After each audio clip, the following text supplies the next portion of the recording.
Black Star Network is. Hold no punch I'm real revolutionary right now. Support this man, Black media. He makes sure that our stories are told. Thank you for being the voice of Black America, Roland. Stay black. I love y'all. All momentum we have now, we have to keep this going. The video looks phenomenal. See, this difference between Black Star Network and Black-owned media and something like CNN. You can't be Black-owned media and be scared. It's time to be smart. Bring your eyeballs home. You dig?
Today is Tuesday, January 24th, 2023, coming up on Roland Martin Unfiltered, streaming live on the Black Star Network. The fallout continues at Bethune-Cookman University as it relates to them not moving forward with Ed Reed. They, of course, have now told students why they're moving forward. And again, alumni, faculty, staff, you name it, they still want to know what the hell's going on. We'll continue talking about this issue and what is next. Also, on today's show, folks, this case out of Memphis, 5 officers fired, 2 firefighters fired after a black man was found dead, folks. It is a shocking story, to say the least, in terms of what has happened, so we'll unpack that as well. Urban Edge Network drops a $250 million bomb lawsuit against the SWAC conference and another business alleging tortious interference. We'll tell you about that. And Mary Young, fired as the police chief at Texas Southern University, they say because of fraudulent activity when it came to hours of her officers. She said no, it's because she told her cops stop running personal errands for a university president. We'll talk with her right here on Roland Martin Unfiltered. It's time to bring the funk on Roland Martin Unfiltered. on the Black Star Network. Let's go. He's got it. Whatever the biz, he's on it. Whatever it is, he's got the scoop, the fact, the find. And when it breaks, he's right on time and it's rolling. Best believe he's knowing. Putting it down from sports to news to politics. With entertainment just for kicks, he's rolling.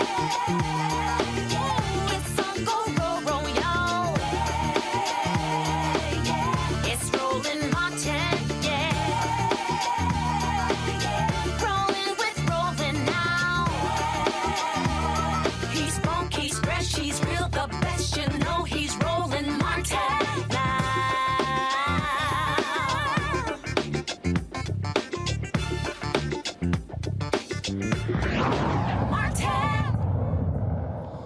All right, folks, on Rolling Unfiltered in Bethune-Cookman, the interim president, Lawrence Drake, sent a letter out to the university, to the faculty, staff, and students, letting them know about what is next as it relates to the release of Ed Reed, also updating them on what's happening at the university.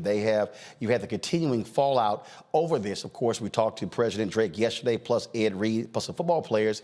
In a moment, we're going to talk with some students at Bethune-Cookman. But this is a statement that was sent out by the president. First, let me begin by saying that I was very proud of the manner in which our students handled themselves during yesterday's student gathering. It was actually a protest. It was orderly and represented the best intentions of students sharing their voices. While social media and media outlets have seized on not continuing negotiations with NFL Hall of Famer player Ed Reed, many of our students chose to use this moment to voice their concerns. This administration takes no issue with this. In the coming days, I will meet with student leaders to ensure that we address many of the students' concerns and answer their questions as honestly as possible. To close the chapter on Mr. Reed, he was a tremendous player. Still, as we continue to observe him, we felt that his behavior was not aligned with the traditions of our founder, Dr. Marion Cloud Bethune, and the university. We have over 50+ inquiries concerning our head coaching position and are very excited about our candidate pool. Many of them possess not only knowledge of the game and the ability to assist in raising funds for the program, still they are disciplined leaders who have demonstrated their steadfast commitment to our Christian values. They also have the leadership skills to mold successful young men who are also student athletes. We've also added a football player representative to join the search committee, giving the football team a stake and a voice in choosing our next head football coach. We hope to announce our selection of a new head football coach in the next week to 10 days. Next, issues and concerns. Over the last year, Bethune-Cookman University has begun a complete assessment of its facilities for fitness, renovation, and teardown, as well as the construction of new facilities to enhance our campus. We've enlisted the assistance of CTG Construction, an Orlando-based firm with extensive HBCU campus experience, our facilities partner, Sodexo, and several environmental and architectural engineering firms to continue the assessment of over 100 buildings. Simultaneously, we began to prioritize necessity and cost as financial resources are limited. For some buildings and facilities, in light of two unprecedented weather events, Hurricane Ian and Hurricane Nicole, and enrollment growth, we've begun renovation and construction immediately. As with any process, facility age, building conditions, time to remedy, weather impact, and expense are paramount. To ensure we are thorough, this phase will likely not be completed until late summer or just before the fiscal year 23-24 school year. Once school begins in the fall, we will work around student movement and will likely require moving students around, which could be disruptive to their living and learning. Student logistics, campus housing, and instructional classroom spaces are keys to the university meeting its academic requirements.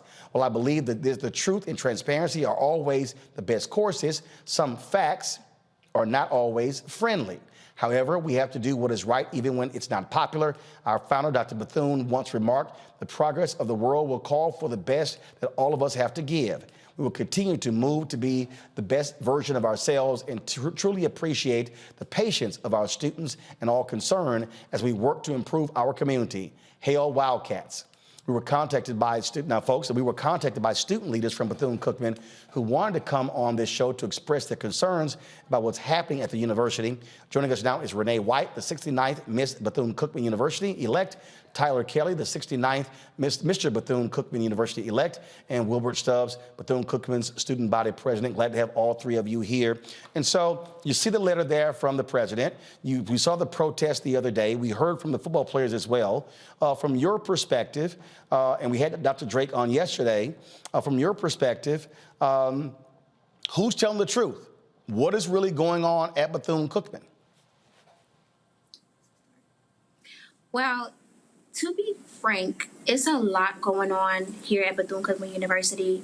Today, we did have students come out and really speak about how they felt in terms of the conditions that we're forced to face here at Bethune-Cookman University. I myself have been here 4 years, and I've experienced so much in terms of like lack of leadership, lack of resources in terms of like our facilities. And I did send in some pictures in terms of like what my dorm looked like my sophomore year. Like, so there's a lot going on from top leadership all the way down to student leadership. We're struggling. Janiyah Jones is also 69th Bethune-Cookman University student body vice president who joins us as well. So you said you've gone through a lot, and again, anyone else can jump in here. Yesterday, the president said, well, some of the students are saying that's mold, but really it's mildew, but mildew also turns into mold. We had the football players describing this. The president said football players were not sharing helmets. The players said, no, we were sharing helmets. And so what jumps out at me is, how do you have such two stark worlds where students are saying, this is what we are contending with, but the president is saying, no, that's not reality. Let's stay focused on facts. I would speak on that. Student body president Wilbert Stubbs Jr. For me, I would definitely say a lot of that comes from miscommunication. Because again, like you. All right, I think you're Scott. Just think from another side. Actually, hold tight. Hold tight 1 second. Hold on 1 second. Hold on 1 second. Hold on 1 second. Hold on 1 second. Hold on.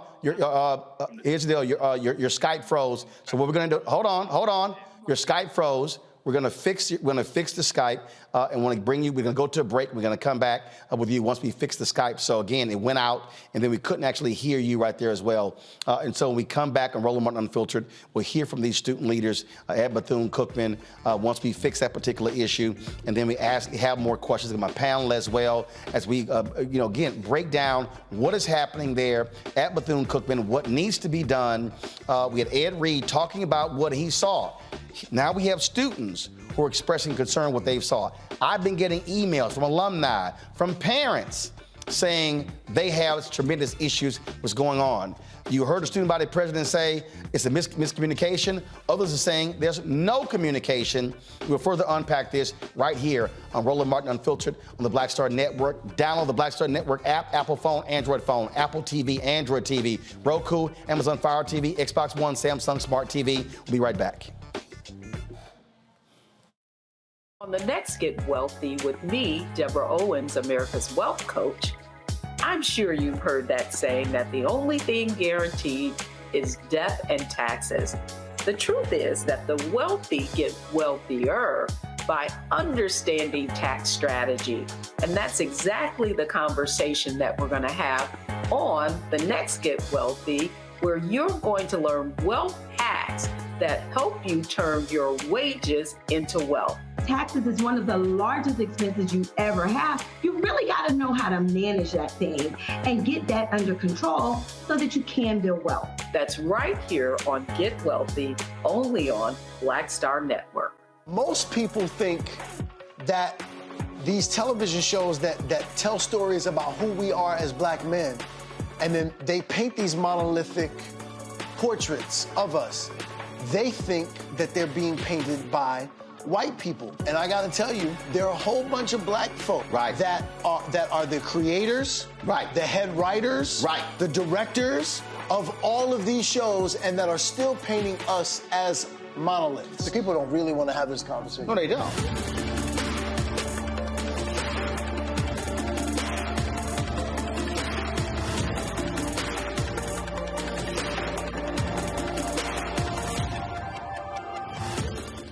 Carl Payne pretended to be Roland Martin. Holla! You are watching Roland Martin, and I'm on his show today, and it's, what, huh? You should have some cue cards. Hey, what's up, y'all? It's your boy, Jacob Lattimore, and you're now watching Roland Martin right now.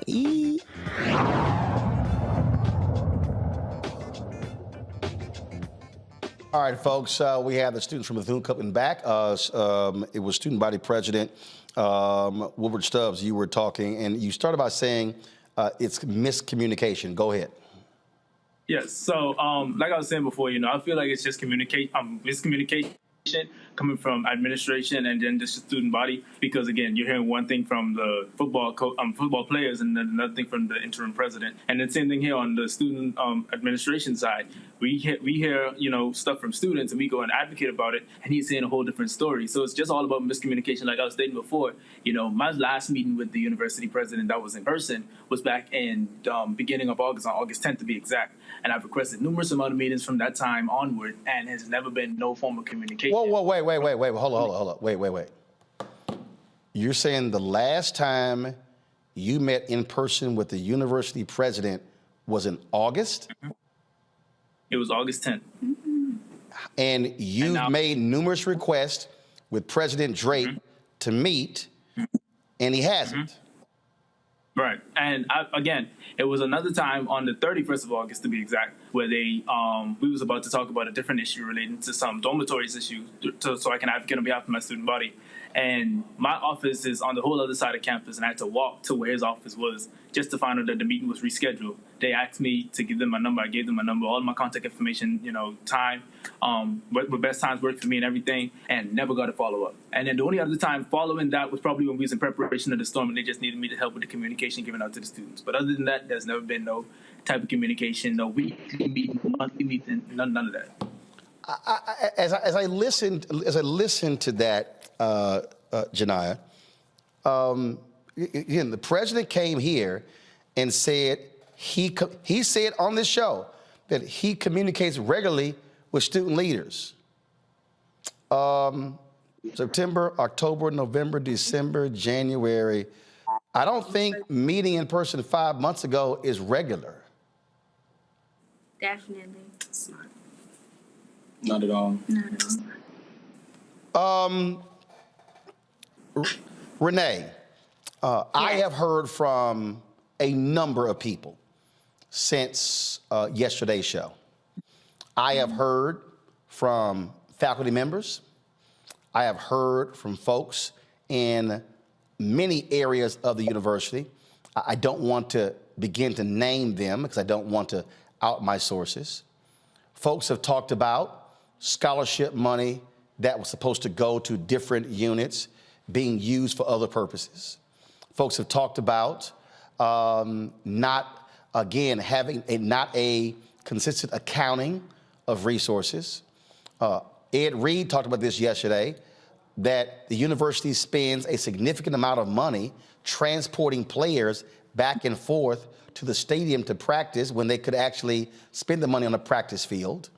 I was told that they spent a significant amount of money to turn an area on the campus where there was supposed to be a pep rally regarding homecoming, when that could have, when the coaches were asking for a practice field. And so, from your perspective, look, HBCUs love to tout who is Miss or Mr. of their school, and to hear what you're saying and the football players are saying, it is as if I'm getting I'm another planetary system for what the president said.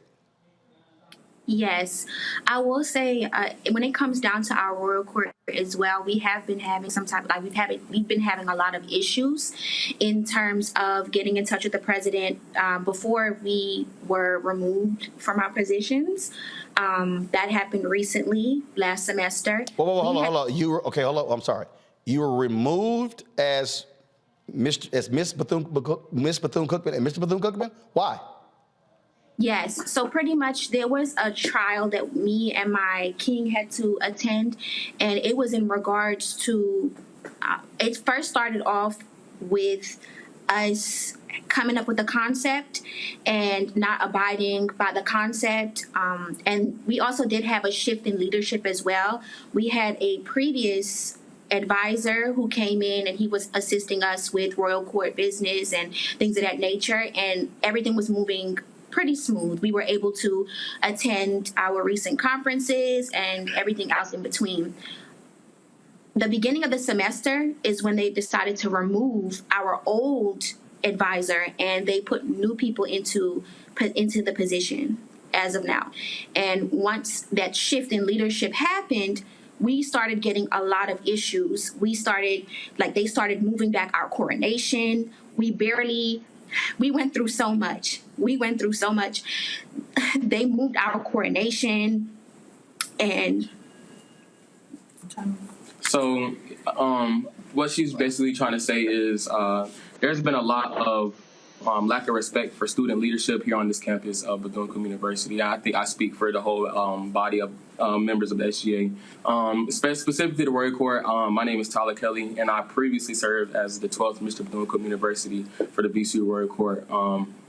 And so like she was saying before, after some different situations that occurred at the beginning of the semester where there was a change in advisement and there were some different changes in leadership, the same week we had our first home game, and for the pep rally that week, we had a pep rally for the first home game, and we were without advisement for a little minutes, for a second, so we were kind of doing things on our own or seeking the advisement of people that we did know. And so we did come up with a concept, and that concept wasn't approved once we met with the new advisement that we received the day before our meeting on that Wednesday. The next day, they told us that they would not like us to, move forward with that concept. But also, as we all know, or as we all may not know, Royal Court is an entity where you can't just do anything, but you definitely have to look unified. And with the advisement that we were having, there was no collaboration. There was no, coming together and let's figure out how we're going to move forward. It was just, okay, we're going to tell y'all what to do and y'all are going to go do it. And that's how it's been with student leadership in the past couple years. We have, different people I've been a part of the Student Government Association and Royal Court who have advocated on behalf of students. And every time it seems that as if we speak out against the university or, leaders of the university, we're shunned away or we're silenced. And that's been a very, very big problem at Bethune-Cookman. We've requested meetings with the president.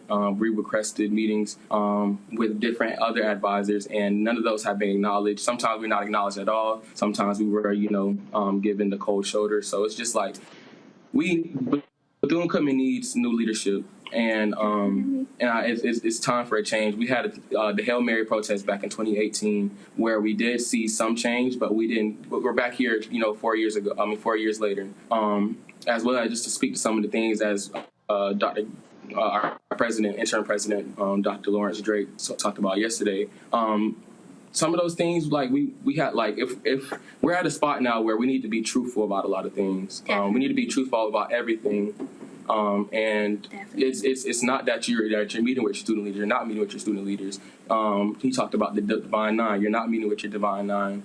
You don't have the Divine Nine. And so just just different things that we haven't been doing right on our campus. And it starts at the administration level. And where it's like, me being a fourth generation Wildcat, my mom attended. My mom's mom worked here in the infirmary back in, back whenever. So it's just like different things. Like I came into Cookman, like nobody could tell me, nobody could say anything bad about Bethune-Cookman. And I think a lot of us can say the same thing. We just going through our student leadership throughout the years. It isn't until you get to the top and see the ins and outs of student leadership and, talking to different people until you really understand truly who you're working with. And as I will say, not everyone is a bad guy, but there are people that need to be out of different leadership positions. And that's what we're facing here at Bethune-Cookman University as student leaders today. So students are we're talking about conditions of dorms and I get hurricanes. I totally get that. But when Avery was talking about trash all on the campus, he talked about gates not being fixed and homeless people being able to walk through the campus. Janai, you're shaking your head. And he was complaining. He said he was concerned if one of them decided to attack one of the young women or something along those lines. Are those things true? Like, I mean, go right ahead. Yes, that is completely true. My 3 years here, we have homeless people just able to walk in the lobby and sit there and do what they want. And no one, you can call campus security. They're not, they don't move with a sense of urgency. So it's a very open campus. Trash is always everywhere, which leads people to question, where is our maintenance team? Even though, we have to hold ourselves accountable and pick up trash. What's really going on? I'd just like to also touch on what Janai just said in terms of the young women on campus as well. And I feel like our Department of Campus Safety definitely does need to do better in terms of looking after our students. We faced so many different things in terms of students coming out about certain things that have happened to them on campus and not receiving the help that they need.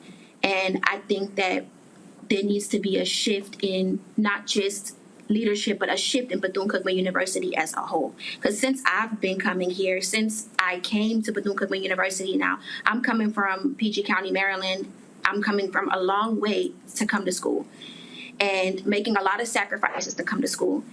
And for us to be dealing with these types of conditions is ridiculous. It's ridiculous. And I think us as a student body, us as student leaders came together to make sure that not only are our voices currently being heard, but that change really is being implemented. Because we haven't seen that in the past few years that we've been here at Bethune-Cookman University. And it's not just, it's bigger than what is out there right now. It's bigger than us.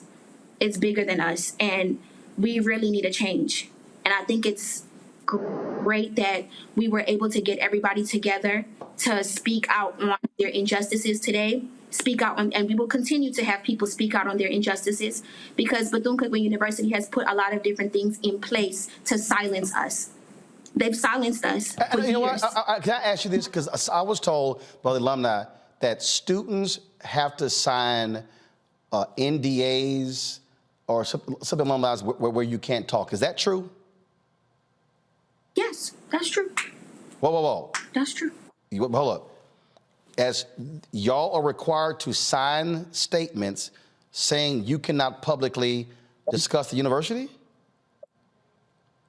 In the beginning, like when you first apply, there are a lot of different paperwork that you have to sign and things of that nature. And a lot of students kind of overlook it until they reach graduation. But there are different documents that we are told to sign prior to attending Bethune-Cookman University. Go ahead. I'm sorry. Go ahead. If you don't. Yeah, if you don't mind. As well as even just speaking back to student leadership and the student leadership aspect. We are, once we are in our positions and you are, once you're sworn in, once you've gone through your different ceremonies that you have to go through, you have to sign contracts being a student leader. Talking about different social medias. Even when we were going through our things, they had problems about us posting on our social medias. They placed the royal court on cease and desist on September 9th of 2022. We were told that originally it would last until they saw fit, and then it went on to you guys will be on until right before the classic homecoming or classic. Definitely. Yes. And so the voices of students are being silenced, and as we see already, we've had students lose their positions, and students are afraid to speak out sometimes. And I believe this, if you see all the 300 to 400 students that were there yesterday, students felt unified. We felt like a campus that was able to come together and, speak on behalf of our university and come together and be there for one another. When you're going through things and you can't, you have nobody to speak to, you're gonna sit there and be quiet because you don't want to, be in trouble, or you don't want to be, get disbarred, or get out of your position. But one thing that we have to realize as students and student leaders is that we're not subject to the wants and needs of the university administration and staff. We're subject to the wants and needs of the students and the student body. And that's what we're here to serve, and that's what we're going to continue to do. And we're going to continue to protest and do what we need to do until we continue to seek the change that we want. I thank the four of you for joining us, for being brave enough to come on to talk about this here. Your president extended an invitation for me to come visit the campus, to see the campus. I accepted the invitation, but we've sent emails stating that I would like to do a town hall on the campus next week, Thursday or Friday, with him, administration, faculty, staff, and students. We'll see if that happens, but let me be clear. Even if they rescind that, we're still going to do a town hall in Daytona Beach to talk about what's happening with Bethune-Cookman. So please let the students know that this show will be there next week, but we prefer to do it on campus. And I still hope they keep the invitation open to allow us to bring our cameras there to actually show what they say is being taken care of. We want to be able to show everyone else what's taking place. Again, we appreciate it, and thanks a lot. Thank you. Thank you. Folks, got to go to a break. We'll be back on Roland Martin Unfiltered on the Black Star Network. Hatred on the streets, a horrific scene, a white nationalist rally that descended into deadly violence. White people are losing their damn minds.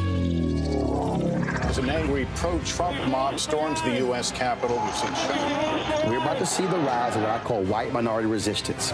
We have seen white folks in this country who simply cannot tolerate black folks voting. I think what we're seeing is the inevitable result of violent denial. This is part of American history. Every time that people of color have made progress, whether real or symbolic, there has been what Carol Anderson at Emory University calls white rage as a backlash. This is the rise of the Proud Boys and the Boogaloo Boys. America, there's going to be more of this. Here's all the Proud Boys, guys. This country is getting increasingly racist in its behaviors and its attitudes because of the fear of white people. The fear that they're taking our jobs, they're taking our resources, they're taking our women. This is white fear.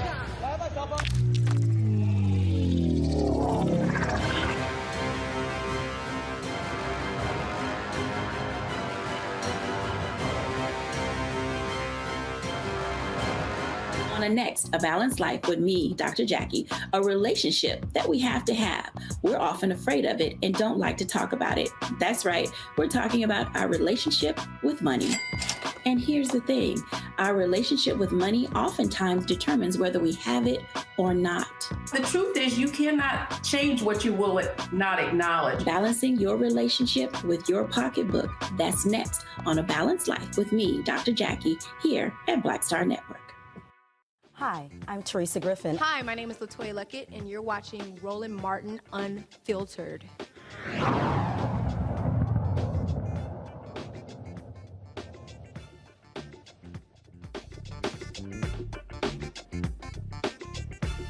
Whether in the script.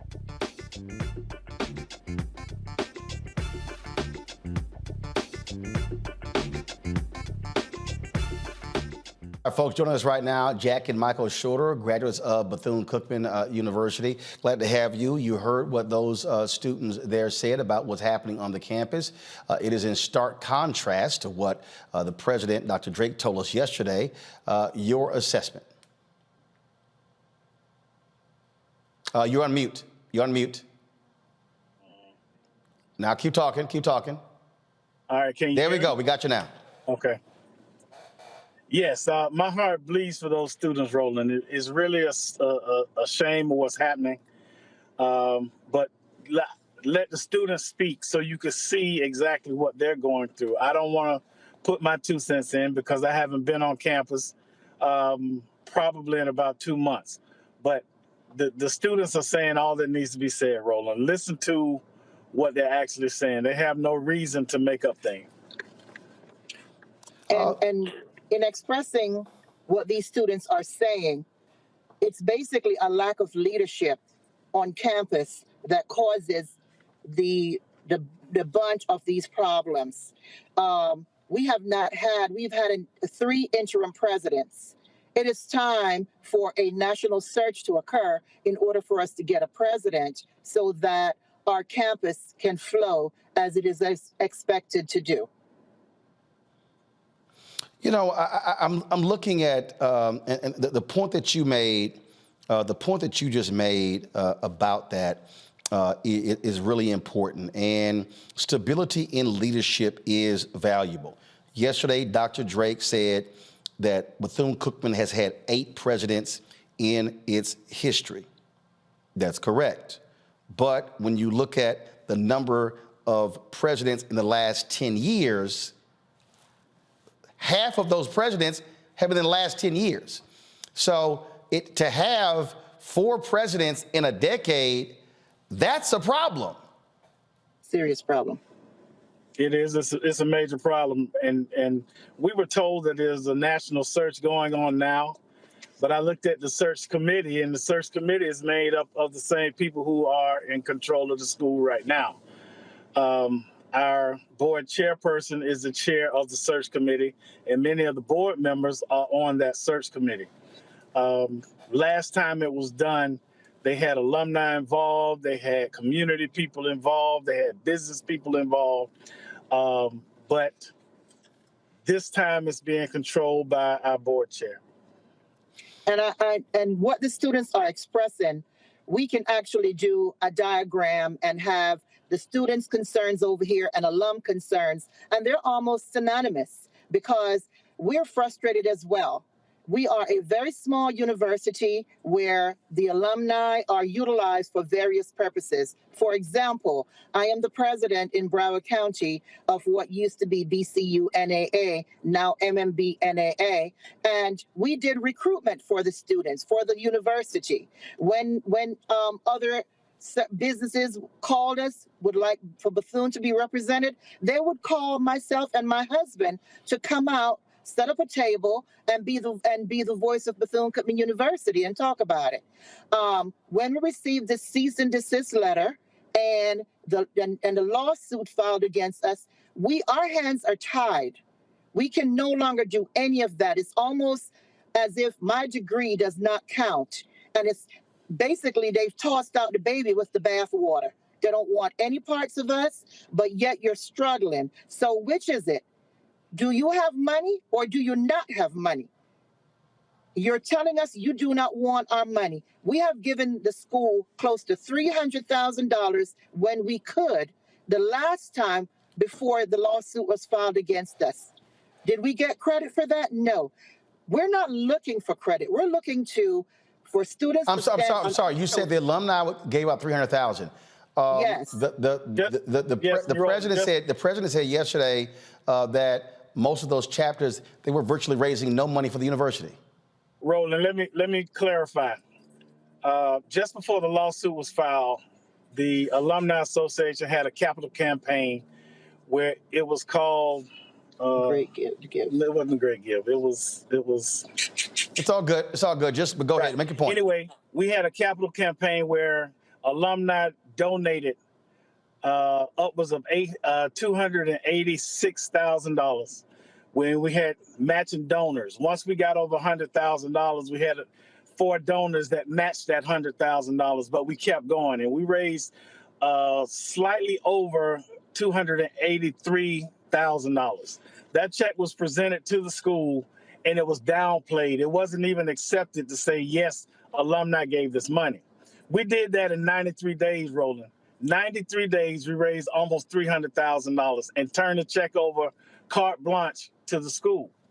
The Alumni Association at that point was on an uptick. We were recruiting. We had several people involved. We tripled our numbers from the previous year, and we were on the move. Suddenly, our legs were cut from under us, and we were told not to raise money on behalf of the school, not to give money on behalf of the school, but at the same point, we were being called by the school to donate money. They did not want that alumni association, but Roland, it's not always what you do, it's how you do it. And if they wanted to go in another direction, that was fine. But you don't just cut the legs out from your biggest donors and say, we don't want you involved. And all of a sudden, now you want to call us individually and say, yes, give money. We continued our alumni association. We went forward with it. We changed our name, and we are still thriving right now. We just had a campaign during the University of Miami and Bethune-Cookman game that weekend, and we raised almost another $60,000. But we had to change the way that we operate, and all of our funds now go directly to student accounts so they can have scholarships. That's what we had to do because the school did not want to associate with us anymore.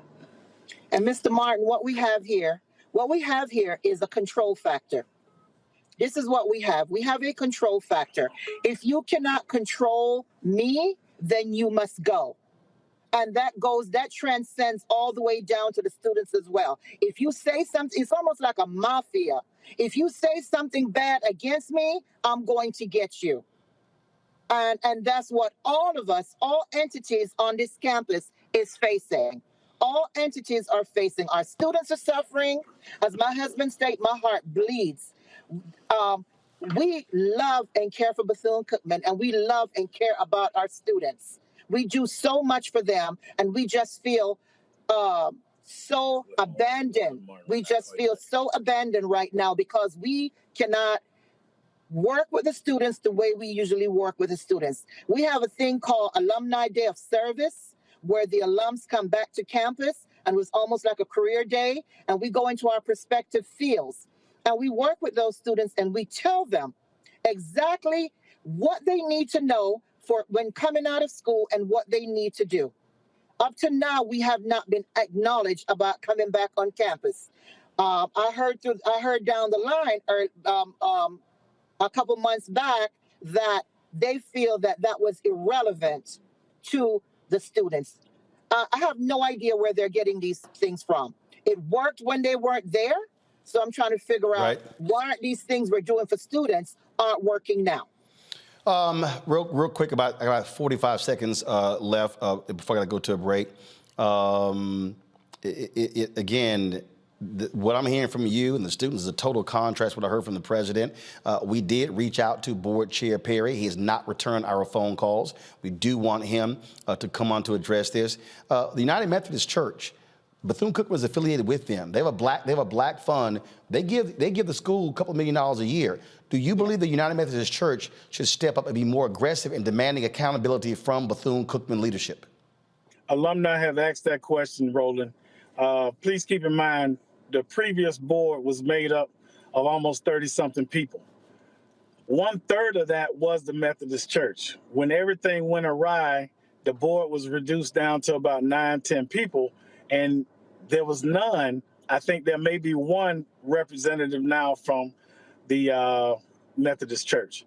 But yes, they still continue to give to us, and I think they do need to step in because they are autonomous. They work on their own. Yeah. There's nobody to govern them, and they basically make the rules as they go along.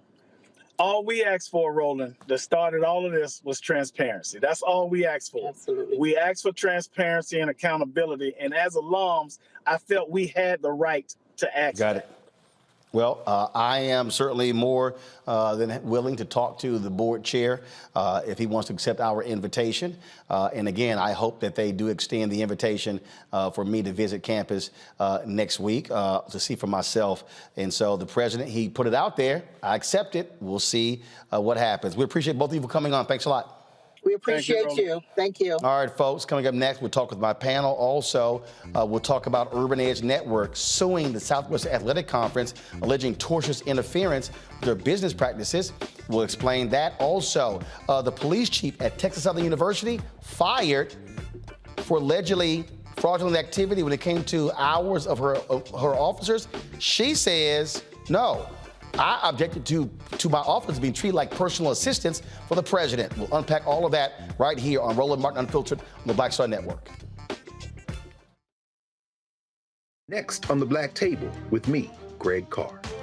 An hour of living history with Dr. Richard Mariba Kelsey, thinker, builder, author, and one of the most important and impactful elders in the African American community. He reflects on his full and rich life and shares his incomparable wisdom about our past, present, and future. African genius is saying that my uncle was a genius, my brother was a genius, my neighbor was a genius. I think we ought to drill that in ourselves and move ahead rather than believing that I got it. That's next on The Black Table, here on the Black Star Network. Black Star Network is here. Oh, no punch! I'm real revolutionary right now. Thank you for being the voice of Black America. All momentum we have now, we have to keep this going. The video looks phenomenal. See, there's a difference between Black Star Network and Black-owned media and something like CNN. You can't be Black-owned media and be scared. It's time to be smart. Bring your eyeballs home. You dig?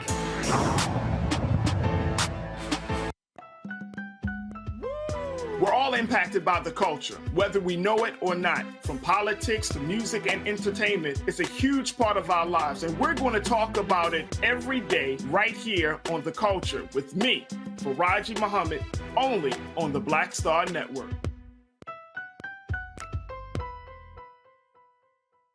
Hey, I'm Arnez J. Black TV does matter, dang it. Hey, what's up, y'all? It's your boy Jacob Lattimore, and you're now watching Roland Martin right now. Stay woke.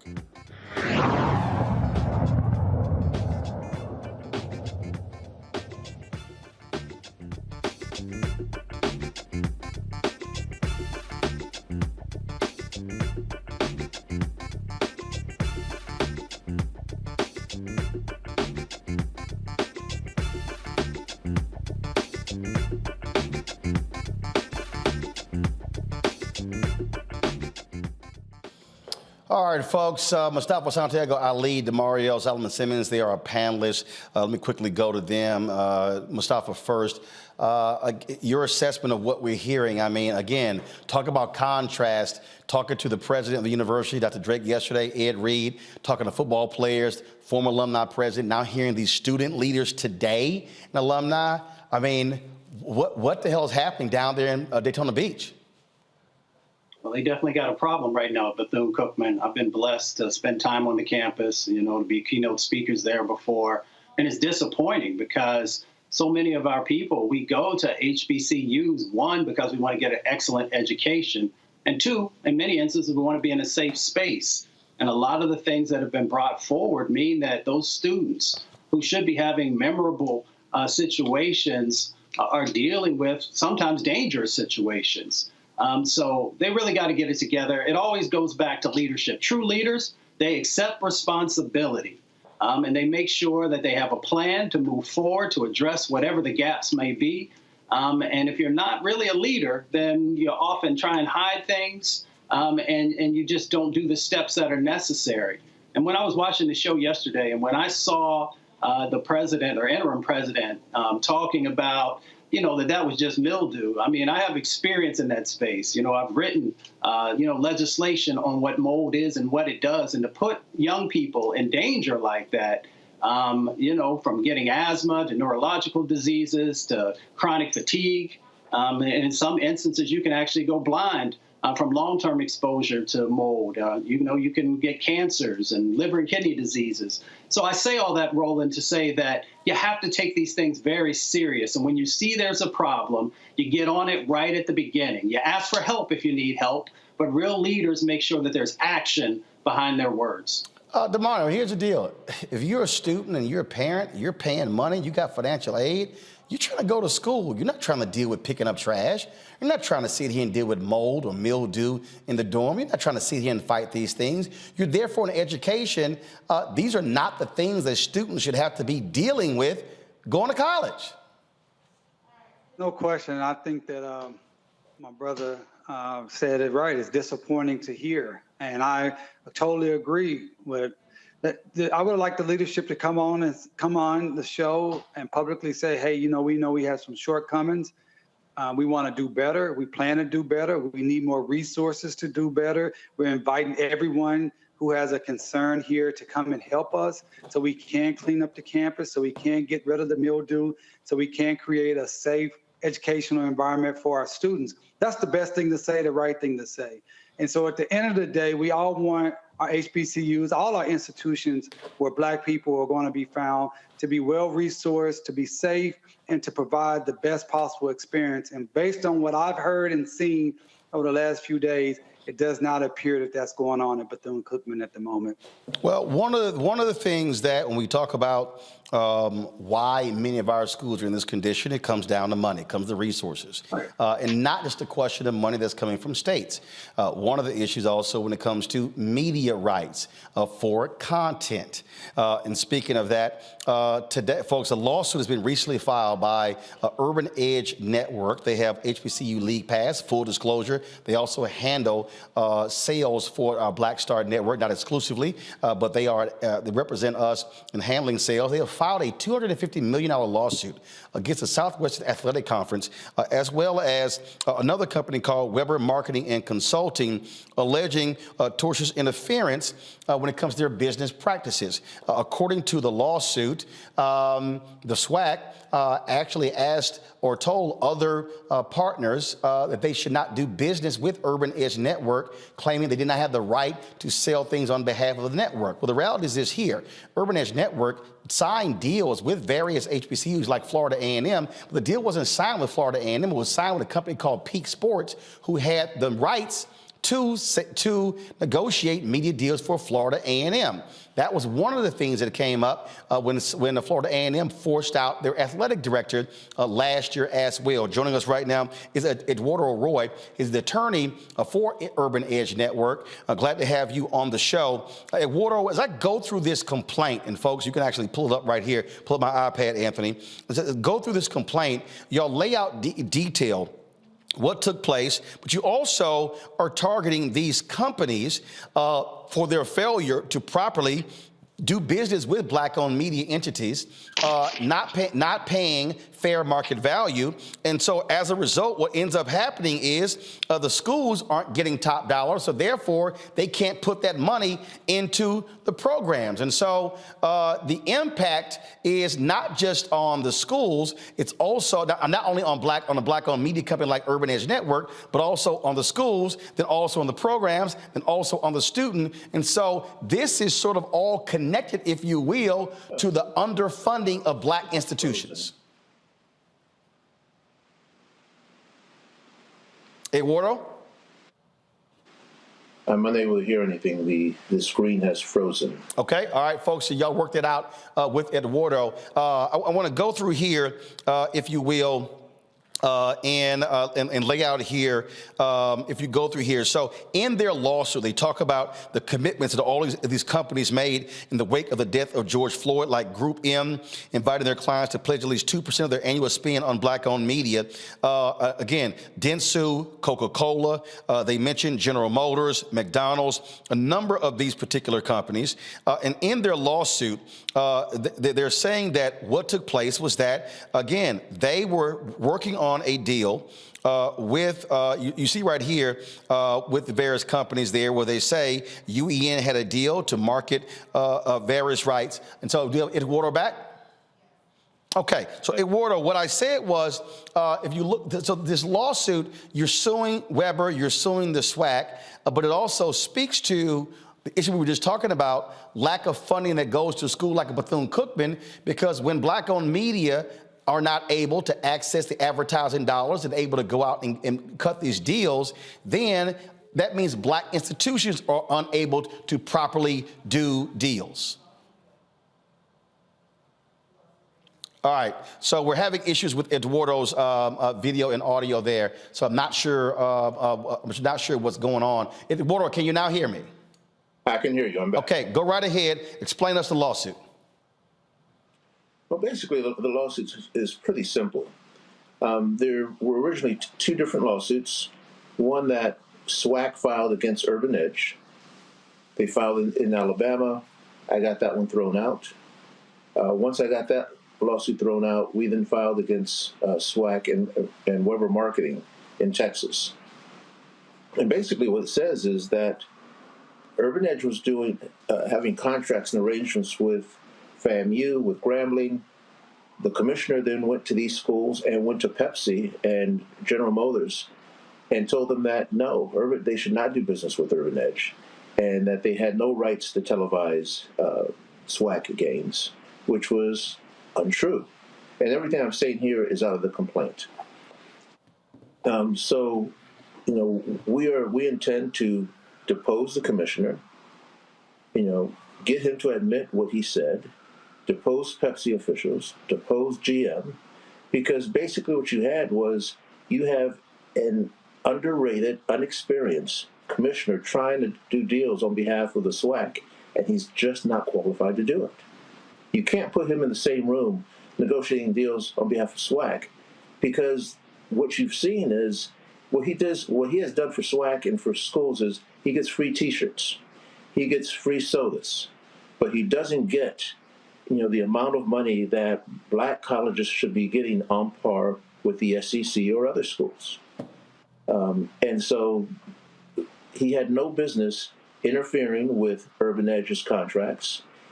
He had no business trying to negotiate these contracts on his own because he's not qualified. I mean, I think his resume boasts that he, you know, has fixed a couple of grass fields and a couple of training facilities. And I think Weber boasts that he does parties. You don't throw those people in there to negotiate with Pepsi and GM and expect to get the dollars for SWAC schools that Urban Edge can get. You've got CEOs at Urban Edge, you've got party members at Urban Edge who have negotiated multi-million-dollar contracts on behalf of the NBA. They have done so on behalf of Ebony and Johnson Publishing. So that's basically it. So what stands out here is that you said the SWAC commissioner tells Pepsi you can't do business with Urban Edge Network. Correct. But again, and because they do advertising, handle advertising for us, they have other business that's outside of the SWAC. So they represent other schools that are not SWAC schools. And so did Pepsi follow through and not do business with them because the commissioner said don't do so? Well, let me correct that. What the commissioner said is that Urban Edge has no right to broadcast SWAC team games. When he said that, Urban Edge had already gone to Pepsi and was negotiating with them, already had negotiations with General Motors. So his comment gave the impression that Urban Edge was lying about having the right to broadcast games. Correct. Which then, once Pepsi said, we've been told that what you're telling us is false, but we're going to keep it a secret. We won't tell anybody. Pepsi was telling Urban Edge, you're a bunch of liars and crooks. We've just talked to SWAC, and they told us you have absolutely no right to broadcast their games after you're here sitting down conducting some negotiations with us. And so, as a result, that's lost business from these other entities. And again, I know Urban Edge has deals with Grambling. They were airing Florida A&M content on their own channel and other schools as well. Deals that they actually signed with in the case of Peak Sports and Florida A&M. So when Florida A&M says, well, they didn't negotiate with us, well, they didn't have to because Peak Sports actually had the rights because they'd already got them from Florida A&M, correct? Correct. Here's the statement from the SWAC. This is what they sent us. Pull that up, please. The SWAC said, over the course of recent months, the Southwestern Athletic Conference was forced to take legal action necessary to protect the conference and its 12-member institutions. The Southwestern Athletic Conference and its 12-member institutions are committed to protecting the overall integrity of our league's contractual agreements while defending our league and membership against threats to the integrity, character, and contracts entered by the conference and its members. The conference will continue to take the legal action required to address threats that could potentially compromise the strategic initiatives and objectives endorsed by the leadership and our member institutions. Eduardo, what's the next step in this lawsuit?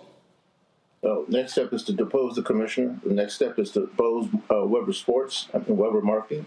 The next step is to depose people at Pepsi. The next step is to depose people at GM. The next step is to try this case and, unfortunately,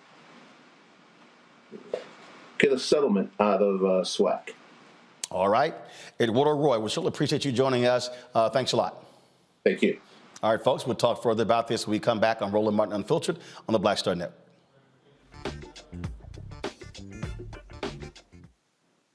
When you talk about blackness and what happens in black culture, we're about covering these things that matter to us, speaking to our issues and concerns. This is a genuine people-powered movement. There's a lot of stuff that we're not getting. You get it, and you spread the word. We wish to plead our own cause.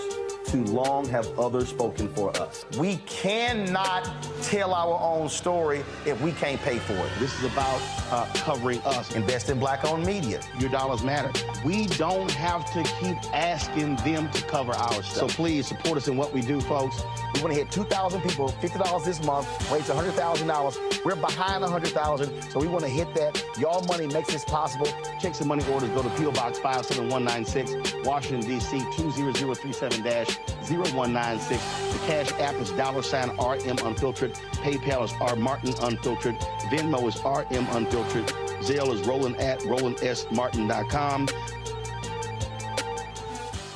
Pull up a chair, take your seat at the Black Table with me, Dr. Greg Carr, here on the Black Star Network. Every week, we'll take a deeper dive into the world we're living in. Join the conversation only on the Black Star Network.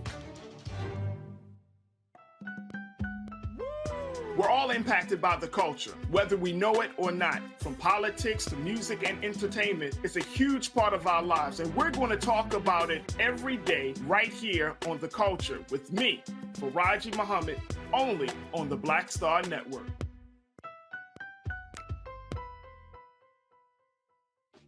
My name is Charlie Wilson. Hi, I'm Sally Richardson Whitfield. And I'm Dodger Whitfield. Hey everybody, this is your man Fred Hammond, and you're watching Roland Martin, my man, Unfiltered.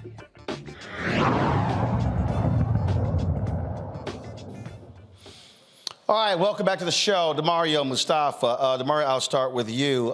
It was really interesting when this whole thing was unfolding because, again, when the SWAC said, hey, they don't have the rights to air games, again, there's documentation.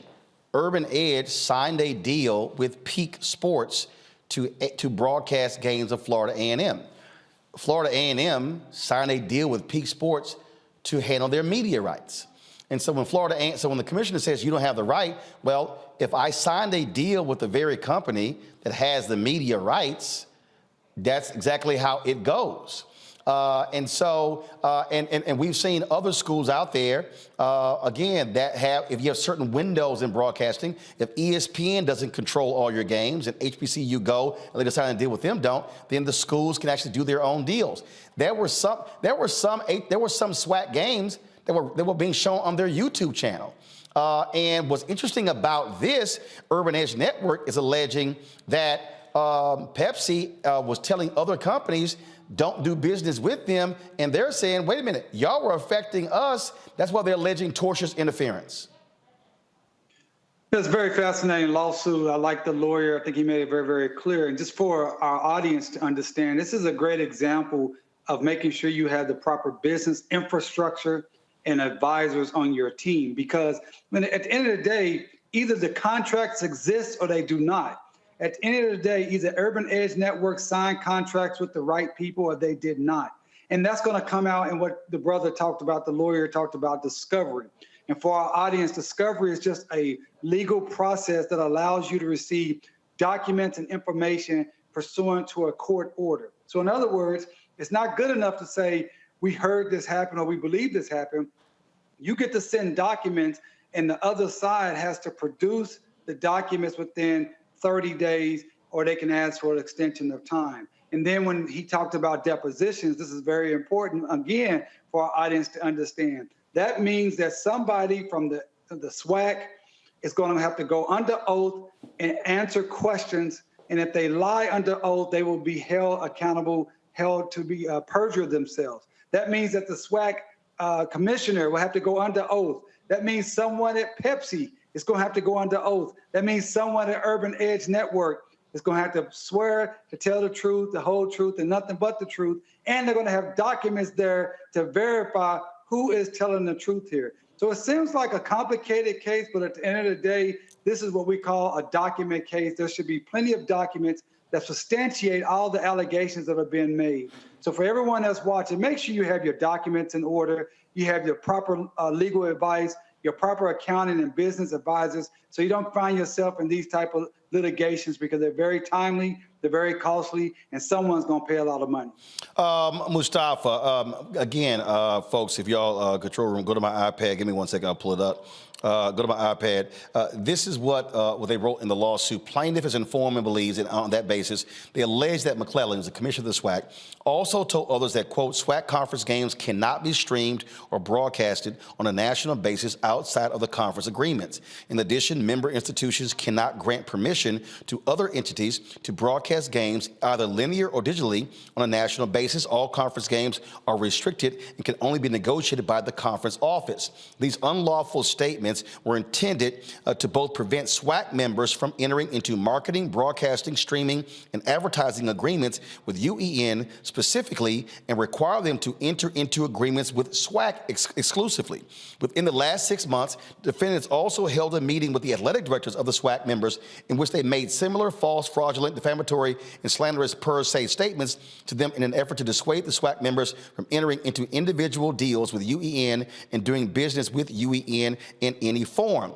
And they said, as a result, Peak Sports, PepsiCo, and General Motors all decided to terminate their agreements with UEN and deprive UEN of the prospective economic advantage from their contractual relationships with these business partners. Now, again, we've seen it. We actually showed it on the show when Scotty from Off-Script TV was on. There literally was a signed deal between Peak Sports and Florida A&M for the media rights for Florida A&M. So if the SWAC commissioner says that, oh, schools, you can't do that, well, you just can't say that when there's a signed deal, and Florida A&M is a public institution, it's a public document between those entities. And so what UEN is saying, you saying that has cost us millions of dollars in advertising revenue, because all of these partners were like, oh, you guys are lying, you don't have the rights. That's really, so what they're laying out is that the SWAC has significantly hurt a black-owned media company by saying you can't negotiate any broadcast deals. Allegedly. Well, Allegedly. Yeah, thank you. Thank you, DeMario. Because, folks enter into bad contract deals all the time. And DeMario gave you the 1, 2, 3s of how you make sure that that doesn't happen, by making sure that you have the right structure and the right legal representation. For the commissioner of the SWAC to have been a part of, or, maybe it was signed before he was in place, and to not make sure that he is speaking with his legal representation before he goes out and begins to have these other types of conversations, says something about the legal counsel that must be playing a role in helping to advise him, or him not paying attention to what's being shared by that legal counsel. You can try and break a contract by going to court, or you deal with the outcomes of violating the contract. It all comes down to the basics in the beginning of making sure before you sign on the dotted line that you understand what is being expressed inside of that contract and that you're okay with it. And if you don't do that, you find yourself in these very precarious situations that, the SWAC commissioner now is in.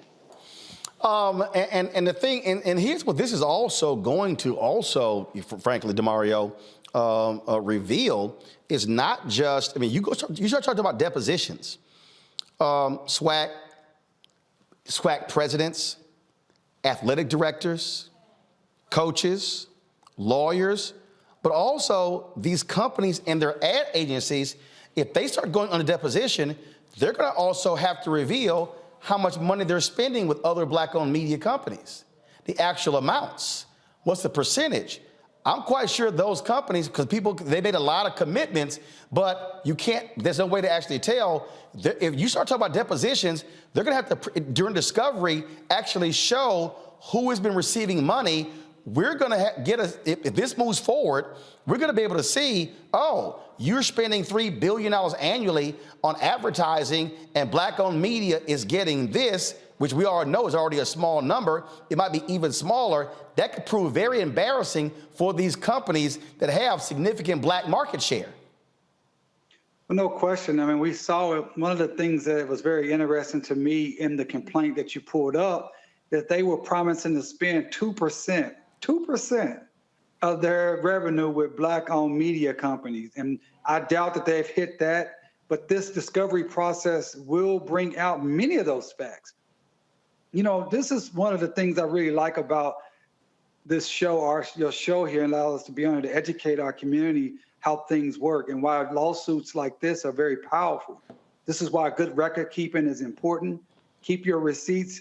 And this is why I tell all my clients and those who work for me, don't put anything in email or text that you don't want to see on a front page of the New York Times on a Supreme Court, because that's what happens when you get in a lawsuit. When you get good lawyers like the one you just had on, he sounded like he was very competent. He'd already got a case dismissed. He's going to go after emails, text messages, those documents that's going to be able to prove the allegations that he's making. Again, these are just allegations we're talking about at this point. They have to prove it up. But if they prove up what they say they can prove up, it's going to be an explosive lawsuit. All right, folks, talk about explosive. What took place in Memphis where a black man was killed. 5 cops have been fired. 2 emergency professionals have been killed as well. It is the violent death of this man, Tyree Nichols. The family got an opportunity to see the body cam footage. They're represented by Ben Crump. He joins us right now. Ben, one of your fellow attorneys said they use this man as a human pinata. Yeah, Roland, it's very difficult to watch this video.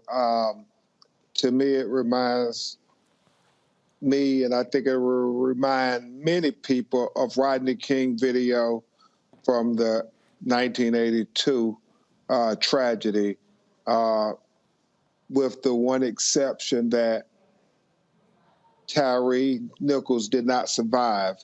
And so this video is going to be very troublesome for many reasons, but it is what we must address. And I know my colleague, Attorney DeMario Solomon-Simmons, knows it far too well, and I'm sure you and Mustafa are aware of it. It's not about the race of the police officers that are the determining factor of whether or not excessive force is engaged. It seems to be the race of the victim that determines whether they're going to engage in brutality against an unarmed citizen. And so this video is going to be very disturbing on many levels, Roland. Again, pull the photo back up to 5. I don't want to see the singular photos. Give me the 5. The point that you made, these are 5 black cops. And we've seen other cases. So this is not a question of black or white. It's a question of blue. That's what it boils down to. The city moved very quickly. They fired these officers. They fired 2 fire personnel members who were supposed to attend to Tyree as well. They're trying to move real quick as possible. But again, Nichols is dead. Yeah, and it is so unnecessary. I know DeMario and I have handled far too many of these cases where it's just unnecessary. And another thing you see in this video when it's released, you see the escalation. I mean, there's no effort to de-escalate the situation. I mean, from the moment they say go, they are attacking him, pulling him out the car, and he just says, "What did I do?" I mean, that is his response. And then there's one point, Roland, in the video when he says, "I just want to go home." And if there was any humanity from any of those officers, they would have said, I believe, just one of them could have said, "Hey, let's just calm down. You know, this isn't a criminal. This seems to be a young man who's just afraid." And yeah, he's defenseless, and he weighs all of 150 pounds soaking wet because his family share that he suffers from Crohn's disease that, causes massive weight loss. He was 6 foot tall, 3 inches. And so you're not talking about a very big person, and you got 5 officers. And so it's just unnecessary escalation. Well, Ben, we know that you have to go. We appreciate you joining us and sharing this with us, and we certainly will wait to see what's the next step in this case. Thank you so much, Roland. Hey, DeMario, Mustafa, love you, brothers. Appreciate it. Thanks a bunch. Got to go to a break. We'll talk about this when we come back. Also, a missing black woman in Los Angeles. We'll discuss that as well. Also, the police chief at Texas Southern University fired by the university president of the Board of Regents for they say it was for fraud. She said no. She objected to her cops being used as personal assistants for the president.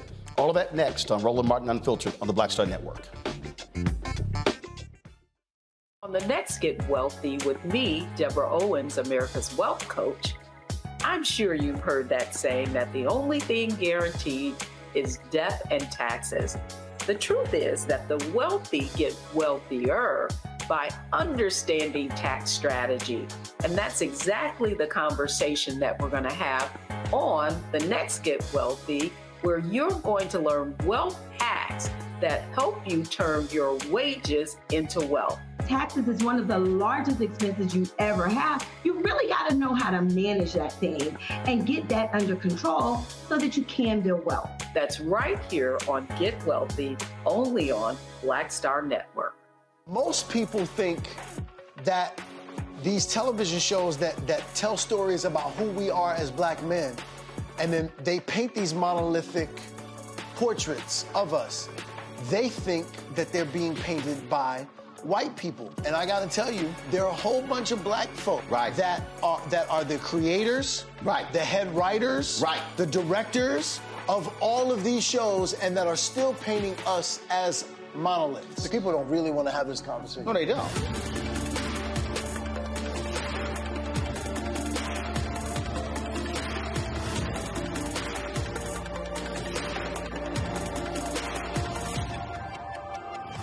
Hey, I'm Antonique Smith. Hey, I'm Arnez J. Hi, this is Cheryl Lee Ralph, and you are watching Roland Martin, Unfiltered. I mean, could it be any other way? Really? It's Roland Martin.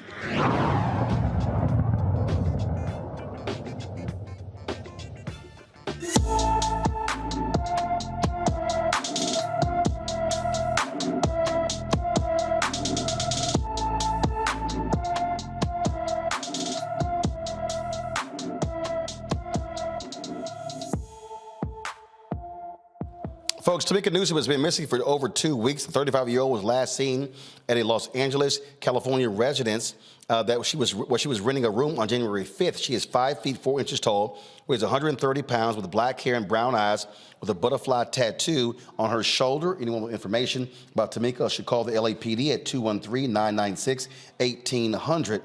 Now, here's what's going on here, folks. Jasmyne Cannick, she's been on the show many times. She posted about this here because there was no action being taken on this case.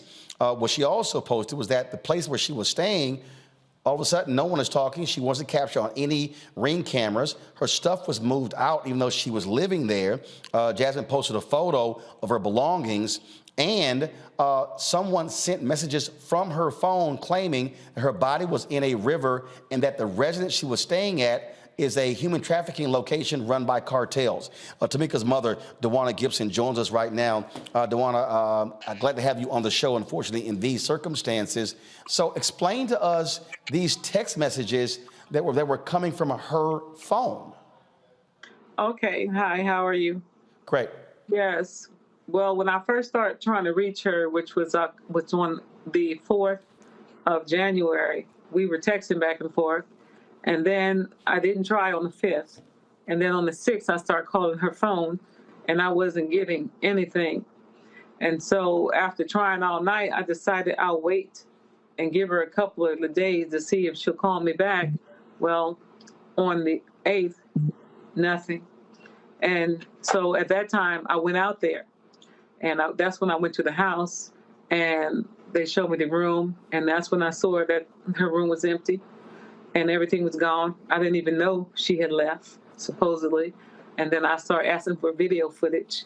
And I got little excerpts of the top of her face and her walking away with something that looked like, might have been a bag. But you see from the picture, she had a lot of things there We never got any footage showing her leaving, coming back, leaving and coming back. Because when we had dropped her off, she stayed with me and my fiance for Christmas, and he had to help her physically bring all those things upstairs, and she was just staying for a week. So imagine everything you own, you're trying to bring that downstairs, up and down by yourself. The camera should have caught something, and we didn't receive any of that. Nothing to really help us determine if she carried her things out at all. And where the texts come in at is that one of the young ladies, I got some of the phone numbers there because I had more questions. One of the young ladies had called me frantically last Thursday.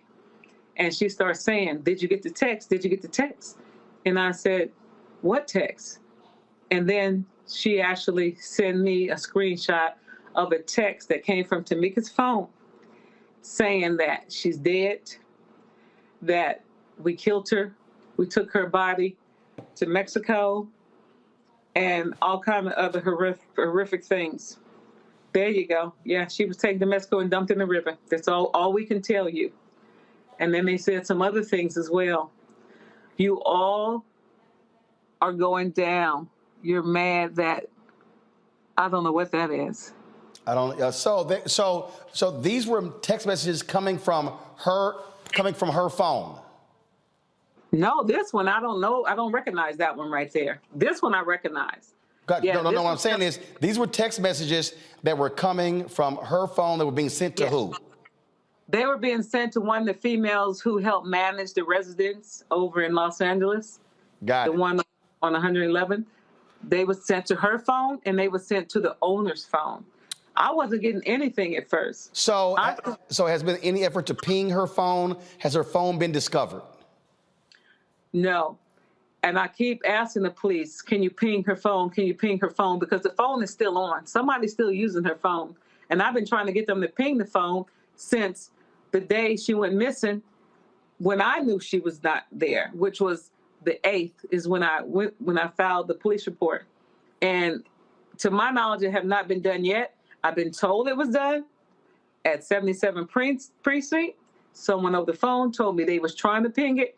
But when I talked to the detective, which I just talked to today, she said they need a court order to do that. So I've probably kind of been lied to. Jasmyne Cannick joins us right now. Jasmine, you tweeted that DeWanna went to LAPD to make a report and took forever to hear from them. It wasn't until you began to push this on social media, some other media began to pick it up, that the LAPD decided to get involved. Mm-hmm. Absolutely, you are right. And let me apologize. I actually sent that other text that was for something else, so that's why she didn't recognize it. I'm sorry. Gotcha. But the other are the texts. So yes. So it's been about 3 weeks, almost a month, right? And robbery homicide just went out to the house today. Okay, for the first time, detectives went to the house today and questioned people. It seems every week in Los Angeles, a Black woman is going missing. And the same energy that we saw around Idaho, the same energy that we see around other cases of missing women is never brought when it comes to Black women, right? And it should never have to take someone using their social media to get the authorities to do the right thing. But never underestimate the relationships between Black women, because one Black woman gave her my name and then she called me and we were able to get it done within 24 hours, which is why I always love you, Roland, because you see these stories and you understand how important they are and you put them on. This woman has been missing for over 3 weeks. That's crazy. Somebody who talks to their daughter every day via text or phone, and all of a sudden is radio silent. And those texts are horrible. Who would say something so horrific like that to a mother, right? Yeah. This has to be taken seriously. We have to find out what happened to Tamika. There is no way that she would be gone this long without talking to her mother. They've never not talked this long in their life. And so I'm just, I'm appreciative, Roland, for you putting this on here. We got to find her. And we got to also just, if we do not fight when it comes to our disappearances, nobody else is going to. And this is why it's so important. You remember when Matrice Richardson went missing, right, Roland? Yep. From I mean, it just seems like lately here in LA, every week there's a new missing woman flyer. And part of the issue is, yes, we have a huge trafficking issue in South LA that is seldom talked about, right? And when I say a trafficking issue, I mean one where people are getting kidnapped, not people are willingly being trafficked. Do you understand what I'm saying? Mm-hmm. And we really rarely talk about that. And then the other side of it is, you know, I see this with the police a lot is, well, if she's a sex worker engaged in that kind of life, they sort of don't bring that same in looking for her. Even though that's not the case with Tamika, but it shouldn't even be a concern. If a person is missing, they're missing, right? And so, yeah, I mean, you know, within the past 24 hours, there's been a tremendous response finally. And hopefully we're going to start getting some answers, because this is definitely strange. And I will say this, part of the problem here is the transitional housing that we are put into. There are no rules and regulations regulating these houses. They are not checked, right? And so, you know, when you have organizations like LAHSA that sent Tamika to that house, Tamika didn't know that house. LAHSA said, here's a transitional housing program you can go into, and you can be here until we can help you find permanent housing. Clearly, something is wrong with that house, clearly. And then today I just found out that, you know, somebody had OD'd in that house in 2021. So there's a lot of things that we still need to find out and figure out. But I think a lot of it starts with that house. And there are a lot of secrets folks are keeping in that house. They're not telling the truth. And we just got to get to the bottom of it. Questions from our panel real quick. DeMario, you first. When you said earlier, first of all, very sorry to hear about this happening to your daughter and your family, and we'll definitely be praying for peace and she gets back home soon. You mentioned that someone told you that they needed to get a court order. Can you explain, because I may have missed it, what is it that they need a court order to ping her phone? Yeah, that's what I was told. And I've been hearing, because I've been talking to everybody I know, and nobody said that. But then today, the detective said, we have to get a court order to ping her phone. And 77th Division told me that first night that they was trying to ping her phone, because they kept calling me, asking me for her mobile, who her carrier was. Does her phone have ability to find my phone? I just know she had an Android, and I know T-Mobile was the last carrier I knew she had. But nobody ever, they said they was pinging it, and it wasn't getting no ping back. And then I hear today from the detective that they have to actually have a court order. I don't know if that's true or not.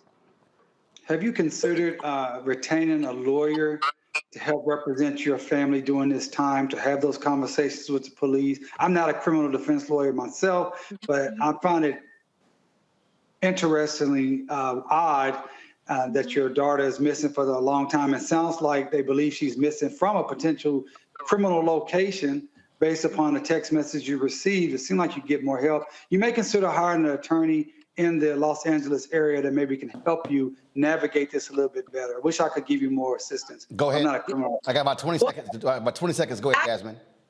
Actually, the Cochran firm has reached out, and they are going to help as much as they can. Johnny Cochran's law firm here in Los Angeles. So they're a lot. Black attorneys, folks are reaching out. So I think that there will be some help in that area. But yeah, they can ping her phone. I know from going through Ed Buck's trial, they can triangulate, find everything when it comes to your cell phone. They certainly can when they're looking for you to put you in prison or jail, can't they? Yeah, absolutely. Well, again, pull the photo up again, the information, please. Pull it up right now. Again, folks, she is missing, as Jasmine said, almost going on almost a month. Tamika Newsome, 5'4", 130 pounds, black hair, brown eyes. Any information, please contact the LAPD. Ms. Gibson, Glad to have you. Hopefully, this turns out well. Jasmine, we appreciate you always highlighting these stories. And as always, I tell people this is why we got to have Black-owned media because MSNBC, CNN, ABC, if one of your daughter was white, you'd be all over those networks by now. Yes. But that's exactly what happens in this country, where it takes Black folks to yell, holler, and scream just to get them to pay attention. So we appreciate it. Please keep us up to date with what happens in this case. Okay. We appreciate it. Thanks so much. Thank you very much. All right, folks, got to go to a break. We'll be back on Roland Martin Unfiltered on the Black Star Network. Next on the Black Table with me, Greg Carr. An hour of living history with Dr. Richard Mariba Kelsey, thinker, builder, author, and one of the most important and impactful elders in the African American community. He reflects on his full and rich life and shares his incomparable wisdom about our past, present, and future. African genius is saying that my uncle was a genius, my brother was a genius, my neighbor was a genius. I think we ought to drill that in ourselves and move ahead rather than believing that I got it. That's next on the Black Table, here on the Black Star Network. On the next Get Wealthy with me, Deborah Owens, America's Wealth Coach, I'm sure you've heard that saying that the only thing guaranteed is death and taxes. The truth is that the wealthy get wealthier by understanding tax strategy. And that's exactly the conversation that we're going to have on the next Get Wealthy, where you're going to learn wealth hacks that help you turn your wages into wealth. Taxes is one of the largest expenses you ever have. You really got to know how to manage that thing and get that under control so that you can build wealth. That's right here on Get Wealthy, only on Black Star Network. Hey, what's up, everybody? It's Godfrey, the funniest dude on the planet. Hi, I'm Israel Houghton. Apparently, the other message I did was not fun enough. So this is fun. You are watching Roland Martin, my man, Unfiltered.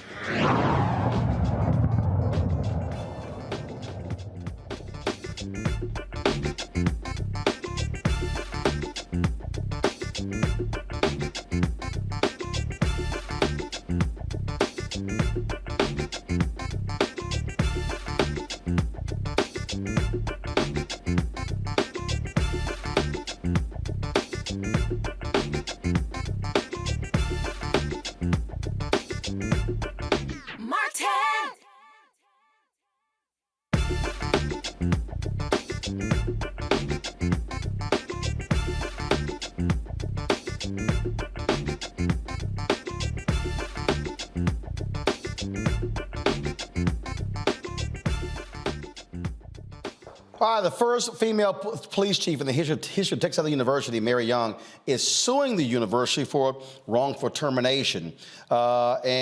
She says that the fraud allegations leveled against her by the university are without merit. And she says that is really in retaliation for telling the president that she did not want her officers used to serve as personal assistants to the president, Dr. Leisha Crumpton Young. Now, Chief Young contends that an anonymous fraud complaint that she approved overtime hours for officers that did not work was leveled against her shortly after she admonished the officers for doing these personal errands. Mary Young joins us right now. You were placed on administrative leave by TSU in December, and I was told that you were terminated by TSU on January 6th. Is that correct? So, Happy New Year. And Roland, I'm not sure where you got that information from. From the university. I'm not surprised that the university would say that because they are not following anything legally or lawfully.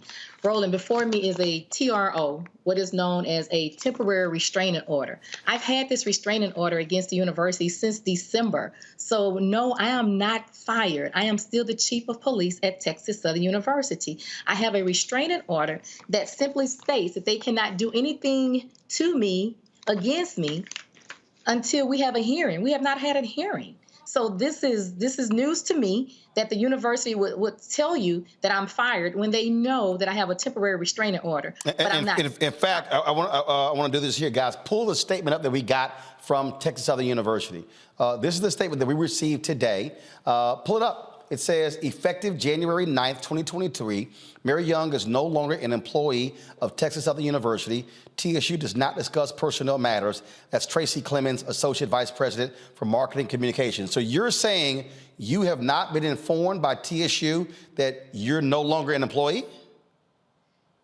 Roland, once again, I have a restraining order signed by the District County Clerk of Harris County that I am on a temporary restraining order against Texas Southern University until we have a court hearing. We have not had a court hearing on any of this. But again, do me a favor, guys. Go to my iPad, please.